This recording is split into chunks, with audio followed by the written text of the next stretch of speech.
story I want to mention is Angela Merkel. She's been the Chancellor of Germany for, I think, 15 years now, so an extremely long time.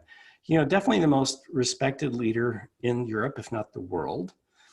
And she can seem very emotionally detached. She's a scientist by training, but she is a connector when you look deeper at her relationships. And we really tell her story, including her childhood. And you see through her childhood how her values were shaped and how she became such a great leader.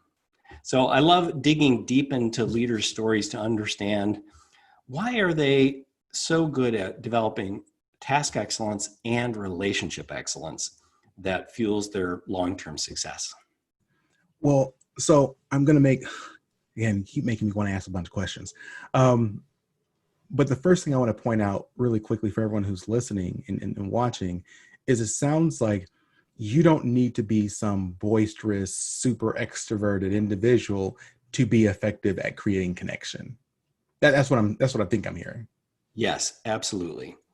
Yeah, I think, let me just stop there. That's true. I think, oftentimes these leaders are not some of them are not particularly charismatic. Now, some of them are definitely. Lin-Manuel Miranda he has a charisma about him, but some are not. And yet they're very effective at connecting with people, and people know that they care about them as individuals, and that makes a big difference.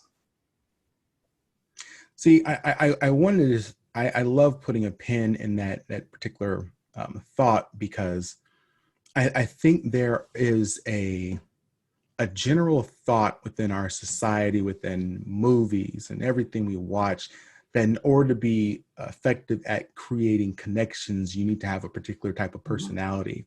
I was actually on a phone call with a potential client of mine just yesterday, and she was sharing how she's not sure if she would be good at connecting with people and building relationships because I don't like going out and hanging out with people. And I was like, oh, well, that has nothing to do with whether you can be good at this or not. And what I talk about in my trainings, which I wanted to interview you so bad because I feel like we are two sides of the coin. So whereas a lot of my stuff focuses on strategic relationship building. So again, identifying those individuals who to have connections with, how to initially build those relationships, and so on and so forth.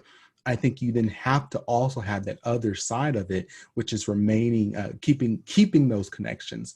And so I really wanted to interview you. So thank you for allowing me to do this. I almost actually forgot where I was going with this, but to say, it's important for people to realize that how you go about building connections, relationships with people, there is no standard ABC. Like, this is how you do it. It's all, I think, unique to who you are and how you best function. Would that be fair to say? Well, one of the things we've been doing this for, I left Wall Street almost 20 years ago when I saw mergers were not working well, that 4 out of 5 mergers did not create economic value. And oftentimes it was because the merged entities didn't connect after the deal was done, and it sabotaged their performance. And so since that time, Alex, we have been studying these teams and organizations. I remember one of our first clients was the NASA Johnson Space Center, and we did work down there for several years. And it was at that time that we started identifying the attitudes, language, and behavior that was connecting. And what's fascinating is to see that people connect in different ways. The ways that Admiral Vern Clark connected with enlisted sailors, so that first-term reenlistment went from under 20% to almost 60% in 18 months, is going to be different than the way Lin-Manuel Miranda and Tom Kail create a connection culture for the team that developed Hamilton. So there are differences, and yet there are some similarities too. And that's what we've tried to study, is what our desire is to help leaders understand the breadth of attitudes, languages, uses of language and behavior that connect, and then really shape their own ways that are the most relevant and effective in their context, and the most relevant with who they are personally, which very much gets to what you just said. Well, look, if anyone hasn't gotten the subtle hints that I've been giving, buy his book. I'll just say that. If you are interested in understanding the different levels of relationships or connection there are, and then how to, again, identify your unique path to build those connections, this is a book that you need to read. I've been blessed to have known Mike through a couple years, maybe, via a mutual friend, Right? Kitty, who was a phenomenal connector. Yeah, So, no connector. so that's the first point. Look, read his book. I promise you, this is going to be great value add. Then the second thing is, as you were talking about the uniqueness, it made me think of a former client of mine. Again, really quiet guy, introverted guy. We had a very interesting conversation about his dislike for hanging out with people and how it was actually starting to negatively impact his career and his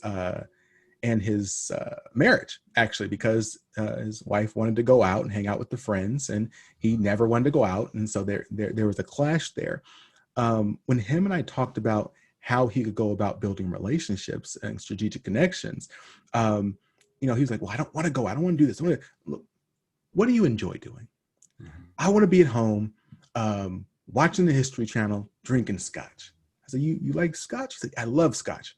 "You like the History Channel?" "Yeah." "Why don't you invite people over?" He's like, "What?"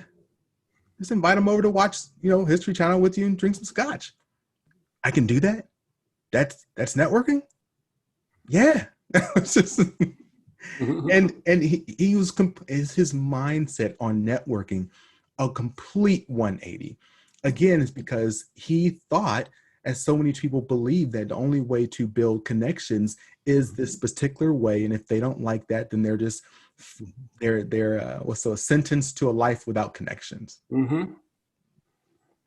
Yeah, and it's so important that you're helping them do that. I think this has a real impact on our careers in terms of just, oftentimes our best career opportunities come through these connections that we have outside of work or in work even. And then I think of, if we're in an environment that's disconnecting, we can't give our best performance. And I think of so many people, you may have listeners who are not in leadership positions, and it's important for them to understand that the environment they're in, the relational culture they're in, is either helping them advance their careers or it's working against them.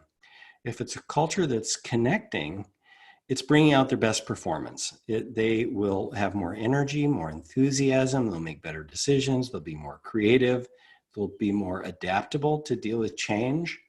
And so their leaders are going to see them as very effective individuals, and the culture is helping bring out their best performance. However, if they're in a culture that's disconnecting, Alex, they're going to be less energetic. They're not going to be as sharp thinking, because of the culture will do that.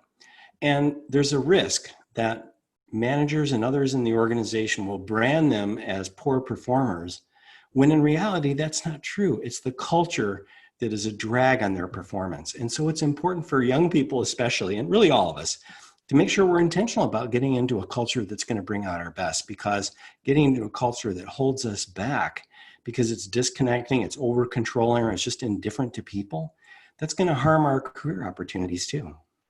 I think I'm gonna take a step further, and look, you feel free to pull me from the brink if you don't agree with me or if you think I'm wrong. I would say not only is it important to put yourself in those types of cultures, I would also say that it's important to lead the charge to create that type of culture.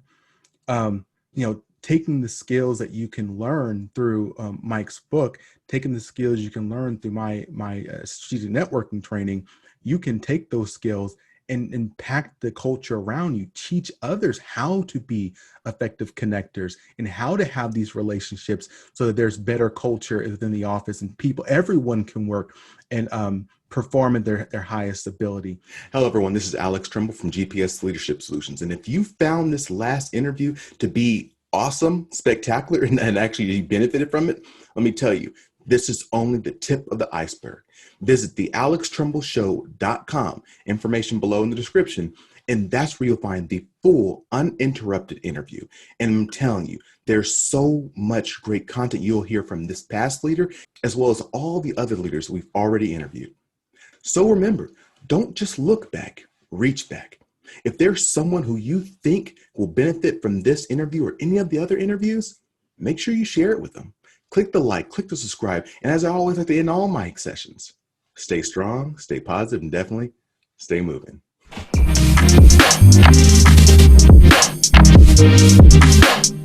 Thank you.